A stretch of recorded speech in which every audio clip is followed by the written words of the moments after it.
can get it to reach. Ke te mihi ki ngā mana whenua o te whanganui ātara, Ngāti Toa, Te Aotearoa, Taranaki Whānui, tēnā koutou.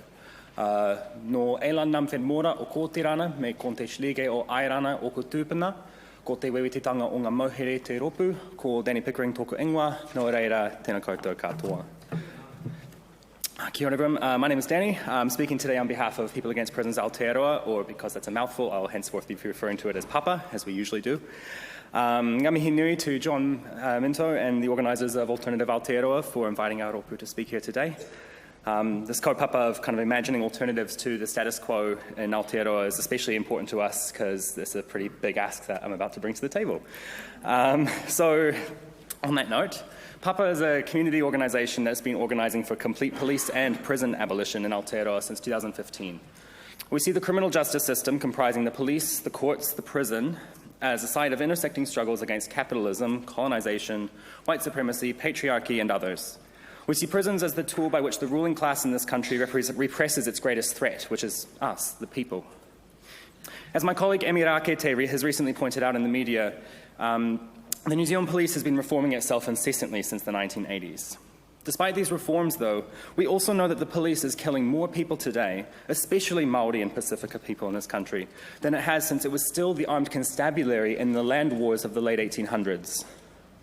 If this current or any government were to pursue any actual evidence-based justice policy, they would see that the reform of the police is clearly not working here. And this was also the case, too, before the armed response teams were trialled starting last year. I want to mihi at this moment real quick to everyone who contributed to the Arms Down in NZ campaign, particularly to Action Station and Just Speak, who were also put in the hard yards and did the mahi alongside us to make sure that the ARTs were discontinued. But of course, we also need to extend this logic around the question of reform versus abolition to the prison as well. More people are being locked up than ever, despite continuous reforms from corrections too.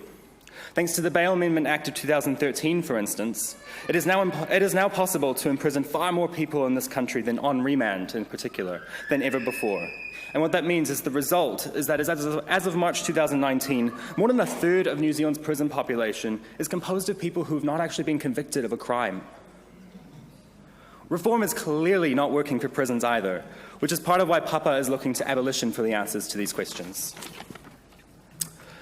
Abolition of police and prisons is premised on the knowledge that punitive methods of addressing social harm do not work.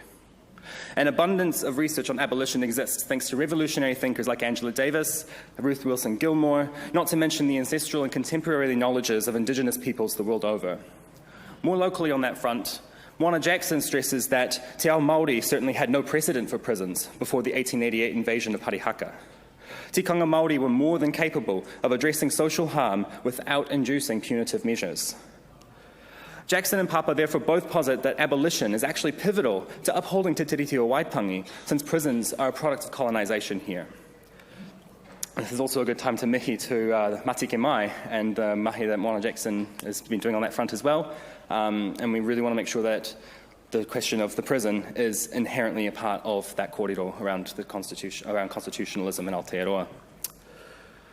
Of course, the abolition pill is still very hard to swallow for a lot of people.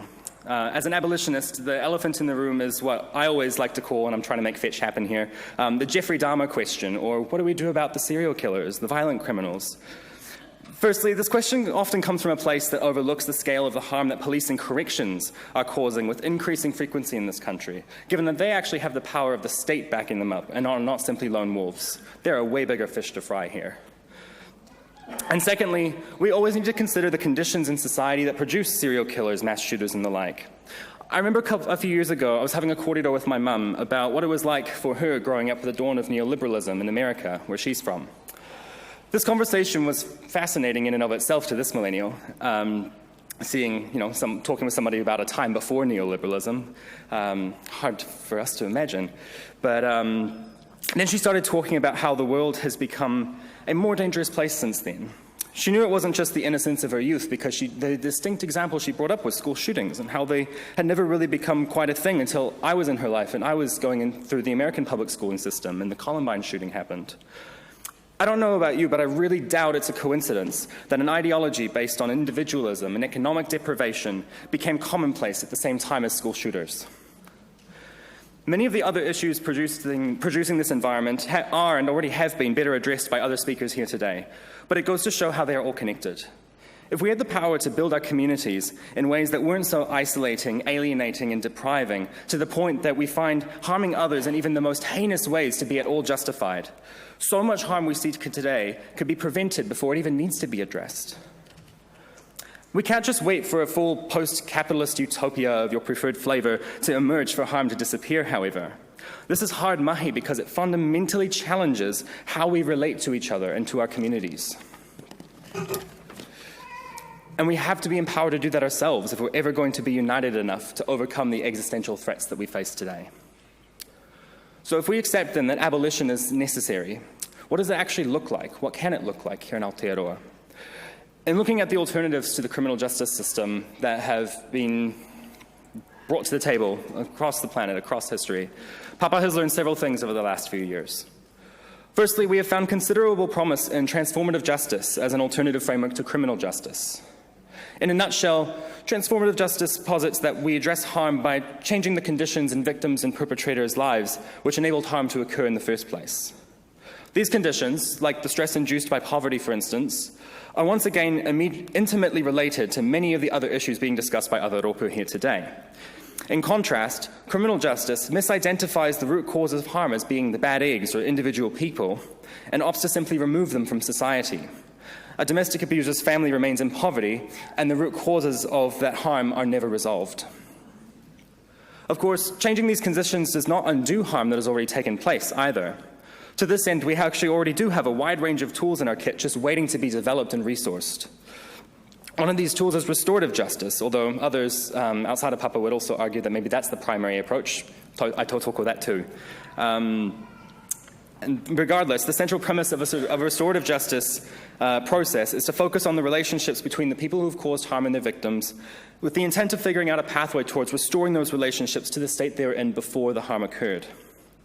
This, too, is not possible within criminal justice, where the people who cause harm are separated from their communities and locked away in remote parts of the country.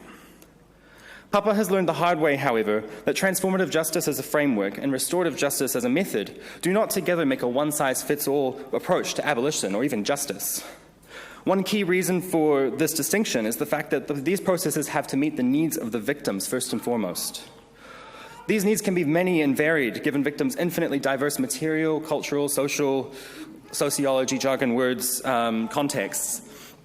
Accountability for perpetrators of harm also changes depending on context, though, because what that accountability looks like must also be in the hands of the victims. And speaking from personal experience and that of many of the people in my life, that is something else that the criminal justice system fails at an absolutely basic level. So what does accountability actually look like then in this vision? Firstly, it involves us creating social environments where the victim's version of events is accepted without question. This leaves the perpetrator no choice but to accept that what they've done is harmful, as they are unable to turn to anybody who supports their version of events. Crucially, a unilaterally victim-affirming culture simultaneously affirms the victim's experience while also empowering the perpetrator to take the steps that they need toward accountability. Believing survivors is therefore an essential step toward building an abolitionist culture, but it can't stop there. Just because we're trying to abolish prisons doesn't mean that we don't think people should experience consequences for their actions, though, necessarily. These consequences just need to look very different from the punishment that criminal justice inflicts. Consequences that stem from people harming the social fabric of their communities are inevitable, just like conflicts are inevitable. We're messy people. We're people. We are therefore messy. But just because we need a world without prisons doesn't mean accepting a situation post-harm when something's happened that kind of coddles the people who've done the harm. Sometimes these consequences look like perpetrators being disallowed from attending community events where the people they've harmed are present. Sometimes it looks like having to leave the house of the person they've harmed for a time. But note there that these consequences look very different from perpetrators being unable to access food, housing, and other necessities, which then drive them to other kinds of crime that have been turned into crimes, and that lands them in prison. As you can probably already infer, these situations become really complicated really quickly, in part because criminal justice has left us woefully under-resourced and under-skilled for managing these situations ourselves. For us to truly move beyond prisons, however, our own communities have to be empowered to play an active role in enacting these kinds of consequences. By holding people who've caused harm to account without ostracizing them from our ranks, without sending them to Tongariro prison in the middle of the country. So whether we're organizing towards something that resembles transformative justice, restorative justice, or something else entirely, abolition is a huge commitment.